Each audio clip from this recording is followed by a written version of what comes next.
And then she'd come up, and within maybe 45 minutes, her pain from 0 to 10 was a 10, went down to a 2 in a single session. Imagine living with chronic pain and fibromyalgia for 20 years and finally experiencing real relief. In this episode of the Tap Into Your Best Life series, Robert Gene Smith shares a powerful breakthrough for his client Tiffany that helped her transform from being housebound and stuck in a life of crippling pain into a woman free to live her dreams. Hi, I'm Carol Westmore, lead editor and publisher of the exciting global collection of stories, Tap Into Your Best Life. EFT tapping stories of real life transformation and healing. In this series, we spotlight our authors and explore the real life transformation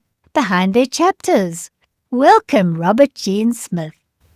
Robert Gene Smith, often referred to as the Einstein of the mind, is the founder and creator of the Faster EFT Eutaptics training system, powerful method, blending neuroscience, NLP, and traditional EFT for rapid, lasting change. For over 25 years, he has trained thousands of practitioners worldwide and helped countless people release chronic pain, trauma, and emotional stress. And I think what I really take away when I look at all your videos and having known you for many years, Robert, is that you teach people that by changing our minds, we truly change our lives. I love that way of helping people, particularly with your chapter, someone suffering from fibromyalgia with the chronic pain that went with it. I'd like you to, first of all, tell her story of where she was. And I know in the book you say that she had 20 years of agony, of agonizing pain when she came to you. So start with that and then tell us what really helped her begin a new life. I didn't know who Tiffany was when she was in the seminar, and she volunteered. Now, she does tell her story that she's had a lot of chronic stress, post-traumatic stress, military injuries, a lot of abuses. And so when she volunteered, and then she'd come up, and within maybe 45 minutes, her pain from 0 to 10 was a 10, went down to a 2 in a single session. Now, of course, I'm not addressing the pain when I work with people with pain. I'm addressing what creates the pain, which is memory, trauma, and emotions. And so it took not very long. And of course, when you understand the mechanics of the mind, and that my whole premise is built on one statement: the body follows the mind. The body is a servant to the mind. And so when I pulled her up, I have a video somewhere of when I did that session with her. And then, of course, I have lots of interviews, but a lot of pain, a lot of trauma. And so even though I can help her, and I did, I should tell you, I changed her life, but not me really, but what I teach and what she took home with her. And that is how to change myself, how to work on myself, how to adjust, change my memories. The cause of all problems starts at birth, and our problems are really undesirable outcomes built by collected experiences held in the mind and expressed through the body. So by changing memories, the body changes with it. Yeah. So would you say there's a difference between how EFT practitioners say that we have a trauma capsule, perhaps, from a past trauma, which was unexpected, dramatic, isolating? And it does seem to work that way. What is the shift for you with that concept? Or is it the same but different? Well, let's say there's a light version and a really thorough, complete version. Okay. You can get shifts and changes by just tapping, even though I have this problem. So the thing is with me, I had to figure out why we have problems. That's the first thing. What is PTSD, post-traumatic stress disorder? Is it a disorder? The answer is no. And of course, another misnomer that's out there, the body keeps a score. That's not true. The body speaks the score. The scorekeeper are the memories your mind holds. I'll say that again. So it's a misnomer, even though it's one of the most famous books being bought, that the body keeps the score. Alternatively to that, you say the body is the scoreboard on the football field. And the person in the room is pushing the numbers, creating the numbers on the scoreboard. The body is innocent. It's perfect. So now let's think about it. There's two angles we're looking at. I'm speaking from the brain's point of view. They are speaking from the conscious point of view. Yes. Consciously, we feel bad and we don't know why. So we say, this is making me feel bad. And then therefore we're aiming at this as the problem. But this is a symptom to the real cause, which is the scorekeeper, which are the memories. And so that's why a lot of people will tap the feelings over and over again for years, and they still got the problem because the feelings in the body are little fires. So we put the fire out with our EFT tapping or tapping in general, but the one who has the match in its hand starting the fires are the memories. And so for years, people are still wrestling with the problem. And the problem is they're not dealing with the problem. They're dealing with the fires in the body of the symptoms. But if you go to the cause, which is memory, you update that memory, you change that memory, it's gone. Now we talk about Tiffany. Now we're talking over 20, I don't know how many years, 2015, 2013. And to this day, she's no longer in pain. The pain's not there. I mean, it's gone. Now, why? It's because the cause of all problems are created from internal representations. You change that, the problem changes. Are you starting with tapping, but then going into another level in the brain? If I got $1 every time someone call me or send me an email, I've been tapping all day. I've been tapping for weeks. I've been tapping for 20 years. It doesn't work. And I write them and say, listen, first of all, tapping's not going to solve your problems. I use tapping to change the problem. What's the problem? Memory, internal representations. Okay, so you start with the tapping, but then you know that you're changing the brain in the end. Now, I use tapping as a tool. I can do it without ever tapping. I can do it without tapping because I understand the structure of the mind. I went to NLP, Neuro-Linguistic Programming. Now, NLP, how I see it is it gives me the mechanics of the mind, how the brain processes information. And then I found tapping. Now, tapping EFT, I bought EFT in 1999, April. And so that was a fast shifter. But why did it shift? And I said, why does this work? Now, of course, with the EFT model, blocked energy, but I don't believe in blocked energy. I already know from NLP understandings that the brain is producing it. So I had to say, what is the real problem? That took me on a journey. Why do we have problems? What's the cause of all problems? And basically, the cause of all problems starts at birth, and we experience them, who they are, your family, whoever it is, and they have a negative impact on us, and our brain captures these experiences. If we're talking about the story in the book, and yes, I'm hearing that there is tapping involved. Yeah, of course. But you've then gone on to realize that for Tiffany, there was what was manifesting physically, it was unresolved emotional patterns, which she was recreating in the brain. Is that what you're saying? Yeah. You and I, we all do this. Your emotional stressors today, whatever triggers you, triggers the body's response. So you've got some things going on in your life right now. You're working on the book, you're working on this, you're cleaning house, you got whatever you got, right? These are called emotional stressors. And if you have a lot of those start to wear you down. And that's what happened to Tiffany. That's what happened to most people who are listening to me. And since they have no way to resolve the emotional stressors in our life as we walk through it, these emotional stressors are compounded in the mind and expressed through the body. So with Tiffany, some of the things that impacted her, one, she had an abusive stepdad. She couldn't have knives in the house because she had traumas around knives. And then she got married and her mother-in-law was dying of cancer and she couldn't save her. So this was added into her body. And then so all of these compounded became expressed through the body. So for her, for most people, there's no way out. Just suffering. But when we went in and I addressed, and she addressed too, now it's not like I fixed her in 2 hours. She started to applying the principles and how to change memories and change it very quickly and how to monitor her everyday walk in life.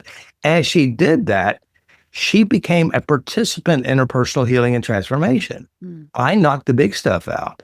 She had more big stuff. And so she came to the practitioners. She practiced and cleaned up what it was her brain was expressing to the body. So the mind and the body are a team. The body is an honest expression of unresolved and or resolved emotional experiences. Do you go along with the saying that I often use, that feelings buried alive never die? Well, that's a misnomer as well. Because why? Well, because the brain doesn't bury feelings. The brain buries memories. Memories create feelings. Okay. Say, for example, if you want to be happy, you remember or recall a moment that made you feel happy. And when you remember the moment, you start to feel happy in your body. That's the whole system, the whole system. So Tiffany volunteered. And so I have a process called the art of change: aim, release, and transform. So this is a questioning system to elicit her unconscious strategy. So by asking questions, she gave me, well, I say she, her unconscious gave me why it's there and what its purpose is. And then what I did is started adjusting and changing what the purpose is. And by doing that, the brain shifts and the body follows. So some of the big ones were her childhood abuse or her stepfather with the knives. Let's take that example. She had, let's just say, she had an encyclopedia full of them. So anyone reading our book will read in that chapter exactly what we're talking about. So my intention with having you here was to get to know the Einstein of the mind. Actually helped her, and I think has helped many people. So what stood out for you about her situation that told you this wasn't just a physical condition? Was this years of experience? Yeah, so we're talking since I started EFT in 1999. This is around 2013, 2012, 2014, something along that line. I've been working with a lot of pain from that point forward. Now remember, in 1999, I bought the course, and my wife is sitting on the floor looking at TV, and I came in and said, "Are you okay?" She said, "My stomach hurts." And I said, "Have you considered tapping?" I said, "No, it hurts too bad to do that." I said, "Can I help you?" So within 3 minutes, the pain's gone. And I go, "You have pain. I use this process. The pain goes away." Well, we're addressing references, whatever it was. So this is how the system works. Sorry, I just want to stop you. You didn't tap with her because she didn't want to tap. Oh, I did tap on her. I did tap on her. Okay, so Yeah, I did it for her. I sat there, I tapped on her, and it went away. So the first time you had learned about EFT in 1999, was it? Tell us the story how you first your eyes opened to what it could do. Okay. So my wife, I go into the bedroom and she's sitting down on the floor watching TV, and she had an unpleasant look. I go, "Are you okay?" Because my stomach hurts. I said, "Have you tried tapping on yourself?" She goes, "No, it hurts too bad." I said, "Can I do it for you?" She said, "Sure." So I worked on her. I mean, we're talking about 3 or 4 or 5 minutes. So I tapped on her, and the pain went away. And of course, my mind goes, "Why does that work?" Now, so here it is. I'm using EFT everywhere I go, anyone who'd stand still long enough. And I said, "Well, how can I help someone else?" So my mind said, "Get a massage." I got a massage. The lady said, "Well," I said, "Where do you learn this? This is really cool." Because I figured people who get a massage may want help. So I signed up for this course. And listening to the presenter, he's talking about how stress and emotions affect your body. I go, "Oh, yeah, it's the stress and emotions affect my body." Now, he's not talking about tapping, he's talking about massaging. So that was the light that went on. And then, of course, now I'm willing to help anybody who's there, right? And so a side story is I'm in the class, and then we were practicing foot massage, and a short story is Hillary had back pain. He says, "Will this work on my back pain?" I said, "I don't know, but let me try it." So as I walked towards her, she said, "But I think I have something bigger." And that was the divorce of my mom and dad. I stood between them to protect mom. So I addressed that, and I tapped on it, changed it, right? And I said, "Okay, let's go check your back." And she goes, "It's gone." Why did that work? I'm seeing the connections. And so over time, I'm building through this. Now this is probably 2000. And then I have people over the house, and we're practicing massage stuff. And then Rita had a pain in her arm, her right arm. I said, "Well, how'd you hurt it?" And I was using tapping on her. And she said, "Well, I drove off a bridge and got in an accident." I said, "Okay." I said, "Anything else happened before that?" She said, "Yeah, I was driving from my boyfriend who just broke up with me." So I addressed the breakup, and I addressed the accident, and I went to the present moment and said, "How's your pain?" Now, when we started, the pain was a 7, and it went down to a 1. Not even talking about the pain itself, but the memories. So this is how I built the model and understanding that the mind is the control. I say the mind, it's the brain, controls the body. And so when you understand that's the culprit, that's the thing. Now, physical pain is what I call a metaphoric expression, which means the pain is not the problem, but it's a reminder to consciousness. To the brain, pain is doing something for you. It's to protect you, to remind you where you came from, and to be consciously aware. So when I started understanding that, I go, the body's not broken. The body is just speaking honestly. Tiffany is just one of hundreds of lives and stories just by understanding the mechanics of the mind. So you're basically repatterning or reprogramming her mind from Neuroplasticity. Neuroplasticity. I call myself a behavioral engineer. It means I can help you change any behavior by listening your strategy. So again, so you have panic attacks, like I'm selling my property and my realtor was here earlier. She was here before the other guys and she asked what I do. I have panic attacks and it happened like 5 years ago and it's controlling me. I said, would you like to get rid of it? So I have her go to the memory. I have her notice it. In less than 5 minutes, it's gone, completely gone. I said, now bring it back. She said, I can't. So what I do is I de-engineer how you create the problem. That means I decode it, update it, the problem's gone. And I called her like a few days ago. She said, it's not there. I tried to make it come back. Neurologically, the memories were updated, therefore it cannot produce. Tiffany went through so many doctors and no one could help her. I think you say in that chapter, she did mention to one of them, I think it could be related to my abusive childhood, and it was kind of dismissed. Science has proven that the brain has the capacity to heal the body. Yes. It has proven it over and over again. Now, it's called placebo. Most people hear placebo, they think fake. We're talking about you going in with a real illness and you're the one taking the sugar pill or getting a fake operation. The sugar pill didn't fix it, nor did the fake operation. The brain solved the problem. Scientifically proven, the brain can heal itself. And I had to evolve and grow and compound and improve the system to where it's really deep, fast, and thorough. And so when I have somebody who still has the problem, I had so many people, I'm still wrestling with this problem, been tapping on myself for 25 years. I still have the problem. Well, the problem is that they're dealing with symptoms, not the cause. And so the woman who comes in my office, she says, I have to be honest with you. I said, that's a good start. She said, I've worked 14 therapists before you. I said, well, 15 is your lucky number. I said, what are the memories that you've been talking about? So that whole 2-hour session, I changed all those memories. Now the problem has been sorted. So what would you say to someone who has been suffering with fibromyalgia? How would they set about addressing this problem in their brain, in their emotions? Give us a short answer. Let's say you have a computer and I say, I want you to open the computer up and put a new hard drive in there. Can you do that? You don't understand the playing field of the computer. The mind has its operating system.